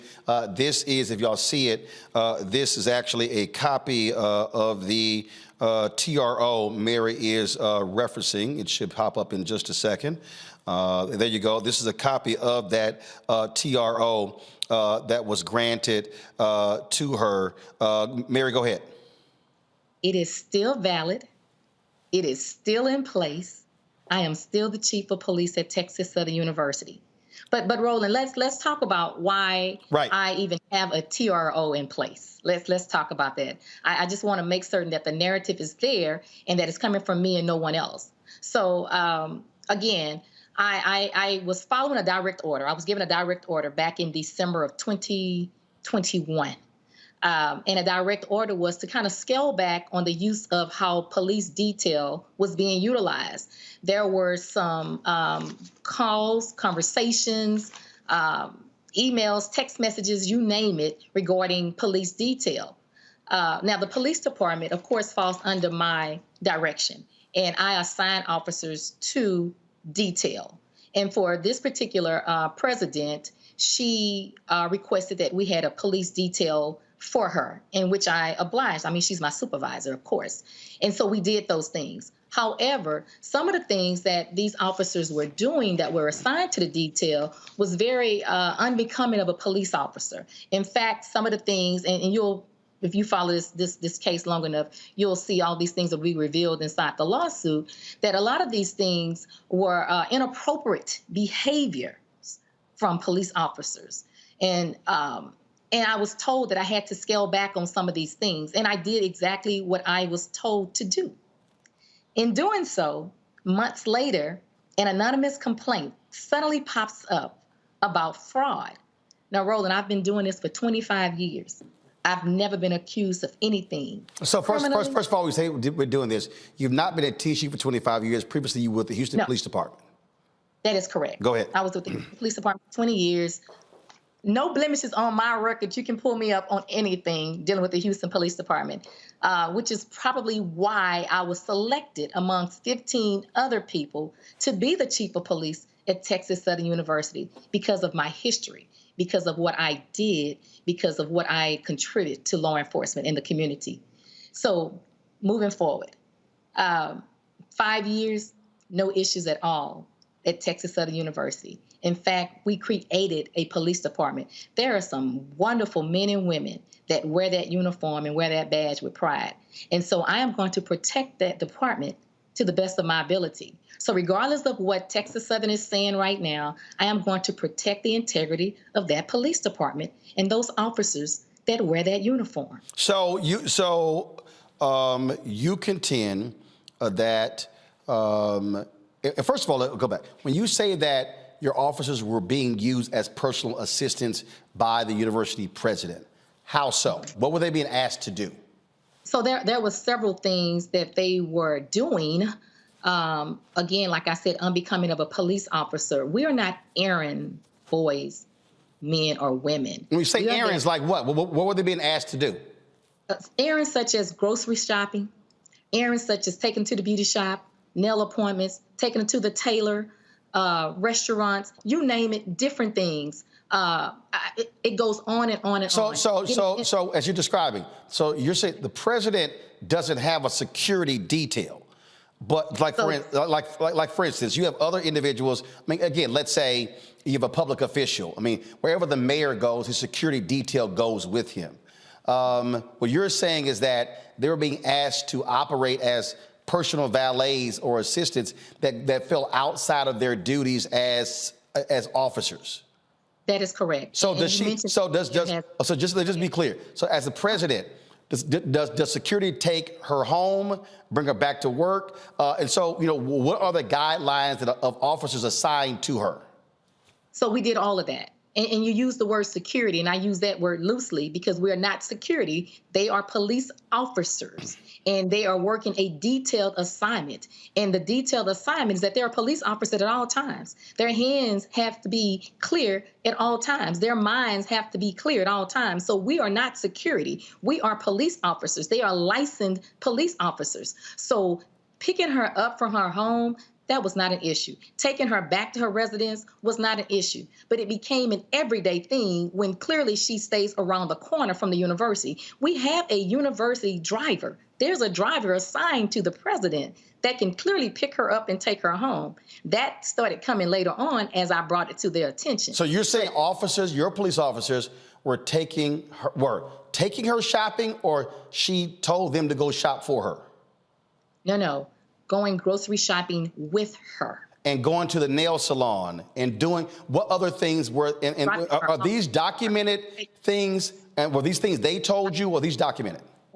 So Roland, like the students at Texas Southern taught me to say this, I have receipts. I keep text messages because we have group messages, we have text messages on everything that's going on. So this is nothing that I'm making up. These are things that was going on. And this is not the reason why I believe I'm being retaliated against. The reason why I believe that the whole retaliation is coming is because of that direct order that I was given and the direct order that was put out there. However, when she found out, and I'm assuming, and I can only go on an assumption on this part because I don't know this to be factual, but when that direct order was being violated and the officers were not doing those things anymore, such as the errands that I mentioned on, a complaint came about on fraud. And again, you mentioned that I had 20 years with the Houston Police Department, and I'm telling you I had 5 years with Texas Southern. I've never been accused of fraud. In fact, Roland, when they brought up the allegation of fraud, I personally called the district attorney's office and down to the Texas Rangers, and I asked them if they would come in and do an investigation because I was supposedly, allegedly in fraud. And they said, well, where's the paperwork? I didn't have any paperwork. So the university made the allegations of fraud, and you're saying that the DA and the Texas Rangers, because this is a state institution, that there's no criminal investigation against you. No, there's no criminal investigation against me. And Roland, I even went to the general counsel and mentioned that to him. And his words to me were, this is not a criminal fraud, it's an administration fraud. But hold up. But if it's falsifying of records in overtime, this is a state institution that's defrauding the taxpayers of Texas. That is criminal. Absolutely, Roland. Absolutely. Mary, hold on one second. I got to go to a break. We come back. First of all, I want to talk about your TRO because what you sent us, it actually expired December 21st. I want to see if there was another TRO. We got some other questions for you as well. Folks, we're talking to Mary Young, who the Texas Southern University says is no longer the police chief of the university. They say because of fraud allegations, she said it was retaliation. You're watching Roland Martin Unfiltered on the Black Star Network. Folks, Black Star Network is here.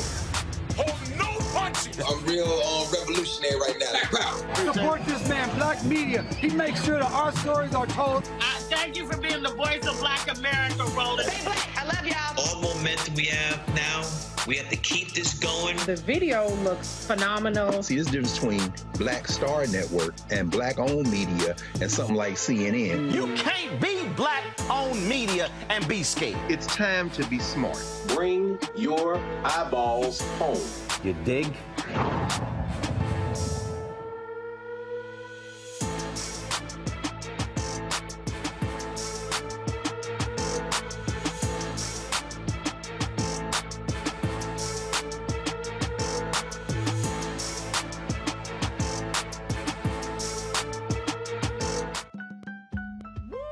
We're all impacted by the culture, whether we know it or not. From politics to music and entertainment, it's a huge part of our lives, and we're going to talk about it every day right here on The Culture with me, Faraji Muhammad, only on the Black Star Network.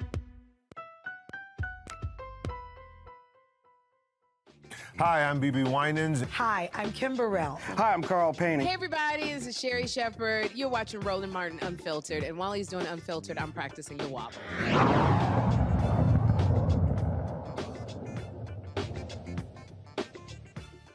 All right, we continue our conversation with Mary Young, who first female police chief at Texas Southern University. Mary, talk about your TRO. Go to my iPad, please. Your TRO expired December 21st, 2022. There was supposed to be a hearing at 10 a.m. on December 20th. Was that hearing held? No, Roland, the hearing has not been held. The TRO has not expired. And so that's what they want to put out, that the TRO is expired. We have not had a hearing. We are waiting on the court. And so, again, this is a narrative in things that Texas Southern. No, right. But this is the actual TRO that you sent me. So what I'm saying, the order said it expired December 21st, but there was supposed to be a hearing on December 20th. You're saying there was no hearing? There was no hearing because Texas Southern asked for an extension of everything. We have not had a hearing. Therefore, this TRO is still valid. So let's do this here. Pull up the university website. You're still listed on the university website so they say you were let go on January 9th, but according to the TSU website, you're still listed as Executive Director, Chief of Police. That is correct. They told you January 9th?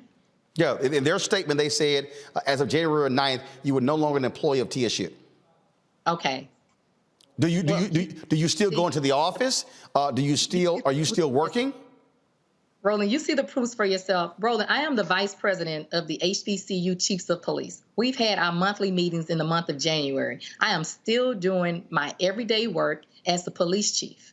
Are you going into the office?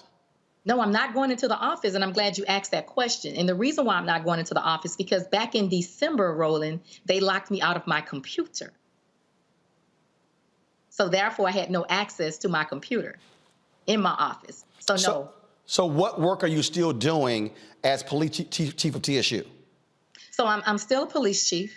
I'm still doing the work of the HBCU. Like I said, we have a convention that's coming up in July. And so the business has to still continue. So that work is done. I just received word yesterday that I was selected for the FBI LEADER program that's going to start in April. So I'm still doing things. I'm still considered a police chief. I'm still doing work. So, okay. So if they're telling us that as of January 9th, you were no longer an employee, you've never received anything, you or your lawyer, from the Board of Regents, from the university president? You have nothing from them saying you no longer work here? The university president has not sent me anything, nor has the Board of Regents sent me anything. There was a letter, an email, I believe, sent to my lawyer saying that they believe that I was a threat to the university, so therefore they did not want me to come back on campus, nor did they want me, because of misdirections and misinformation that my staff was getting, to directives. They didn't know who to listen to, who not to listen to. So yeah, that information was sent. Okay, first of all, questions. Mustafa, you first. Okay. Yes. Well, Ms. Young, thank you for being with us. I'm clear with what the temporary restraining order says. What does your lawsuit say? What are you asking for from TSU? So mainly the lawsuit was based on, again, the integrity of my police department. And the TRO was only brought to light because of the rumors that was going around. There was so many rumors centering about this was my last day. And this is back in August, in September, when these rumors came about. And I just kind of got tired of coming to work, being physically drained and mentally drained from hearing rumors. So in November, I decided to go ahead and seek some legal advice and legal attention to this. And so that's how come the TRO was important for me to file, so that I can continue to lead a police department and come to work and not have all of this on my head about if or when they wanted to terminate me based on a fraudulent complaint. Because if you notice, the complaint that they said was anonymous, we have yet to realize who was the anonymous person on this ethical complaint that came forward. None of this came about until I filed this lawsuit. And so again, we're waiting on a hearing. All of this is gonna come out in the hearing, and we're just gonna let, the justice system take care of itself. One thing that I didn't want to cut you off, but I want to go back to your question. You asked me, what am I seeking? I'm seeking justice and fairness. I believe we have a fair and a just system. I believe the truth has to be told. Too many times we keep covering up things, and too many times we keep hiding behind things, and enough is just enough. I'm not going to sit down and allow people to smudge my name, destroy my reputation because I exposed yours. That's not going to happen. I worked extremely hard to get in the position that I'm in, and I'm not going to be moved by any bullying. You can't bully me. Right? I'm not afraid to stand up. I'm not afraid to speak out, and I stand on those principles. And so, again, just waiting on justice, some fairness, and due process to take place. Before I go to DeMario, are you still being paid by Texas Southern? Unless you know something I don't know, Roland, because it seems like the streets, because that's what the people tell me, the streets have the information more than I have it. Yes. So when was your last paycheck from TSU? I get paid once a month, so January 1st. So you got paid. My paycheck. So you got paid January 1st. They say you would terminate January 9th. So we'll see come February 1st if you get a check. Yes, we shall see. DeMario. Well, you asked one of the questions I had in my mind. Is TSU a public institution? Yes, Texas Southern University is a public university. So did you have a contract, or are you an at-will employee? At-will employee. Most state universities are. Say it again? As an at-will employee, at least in the state of Oklahoma and the states I'm familiar with, I mean, you can be, and for our audience, I always like to speak to our audience, as an at-will employee, you can be terminated for any reason, as long as it's not against the law, basically based upon your race or your gender or something like that. Are you believing or alleging that you're being terminated or targeted because you're a woman or you're African American? No, that's not it. And let me go back to the at-will, because you're absolutely correct. As an at-will employee, you can be terminated at any time. And let me say this. Actually, hold on one second, Mary. Hold on. So TSU actually filed leaked court documents, DeMario, stating that Mary Young, quote, committed fraud against the university by implementing and sanctioning an overtime and payroll abuse scheme that cost the university and taxpayers thousands of dollars in officer hours that were not actually worked.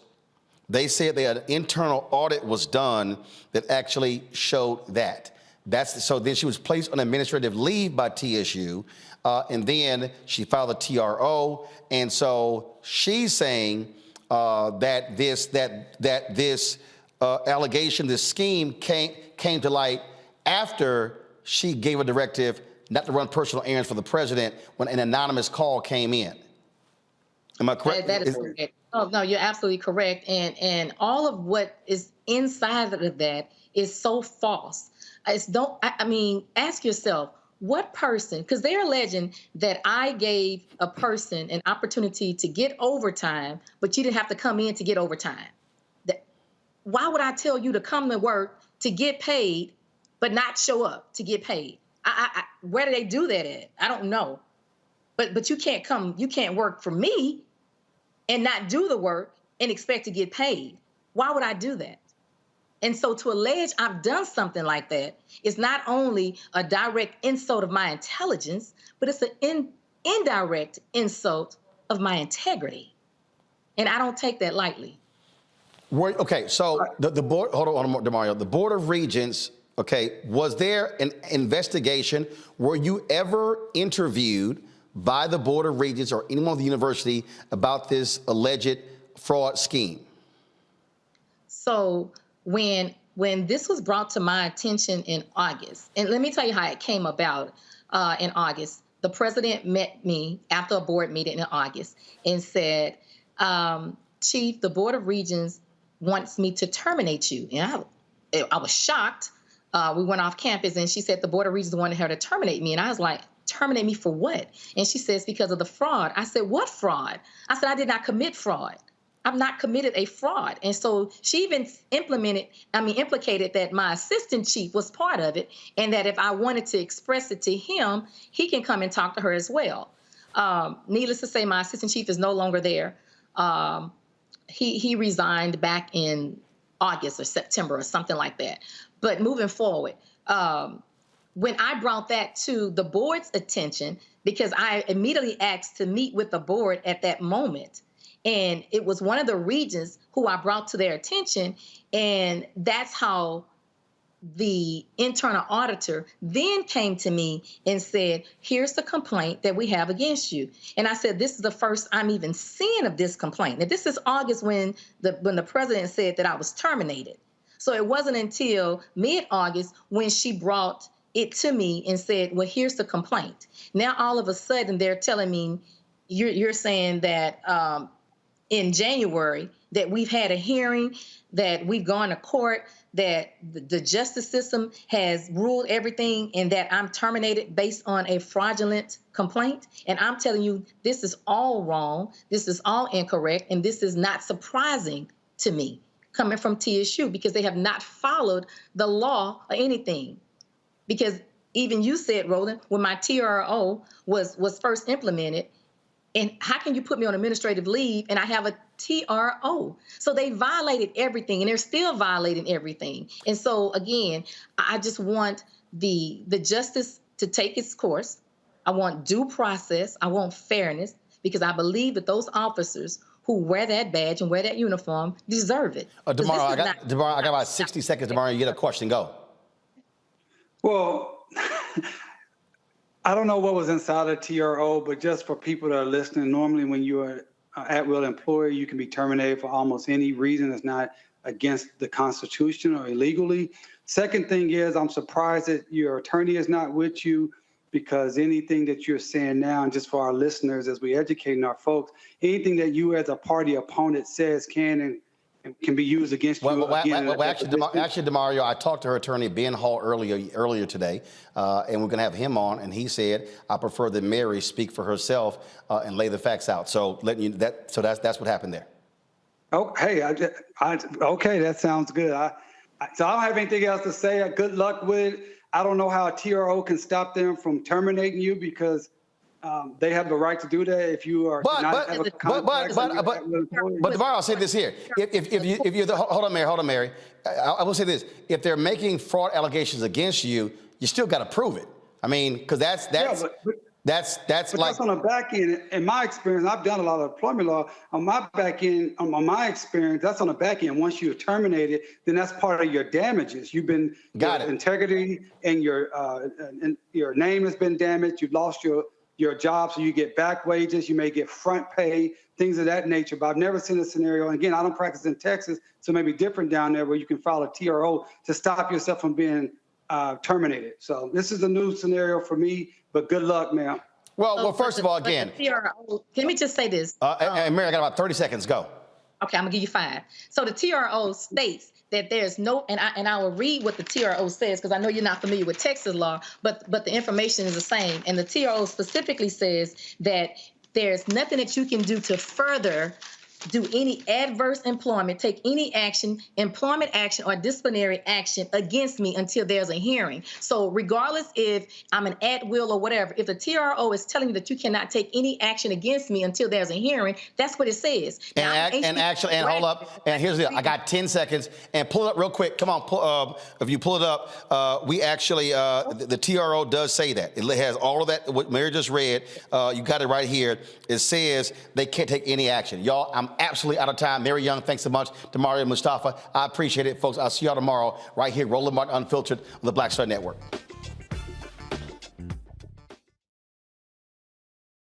Folks, Black Star Network is here.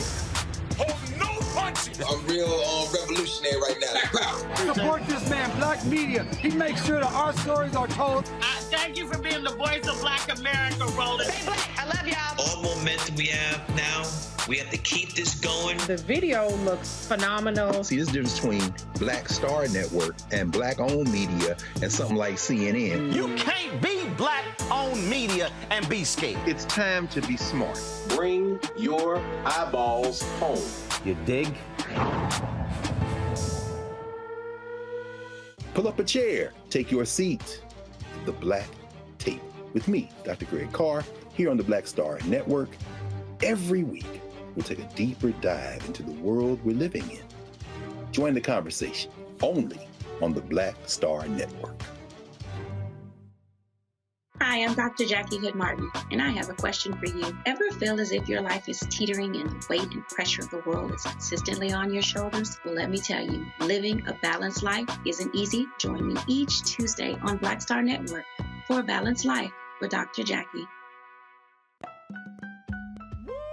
We're all impacted by the culture, whether we know it or not. From politics to music and entertainment, it's a huge part of our lives, and we're going to talk about it every day right here on The Culture with me, Faraji Muhammad, only on the Black Star Network. I'm Deborah Owens, America's Wealth Coach, and my new show, Get Wealthy, focuses on the things that your financial advisor and bank isn't telling you, but you absolutely need to know. So watch Get Wealthy on the Black Star Network.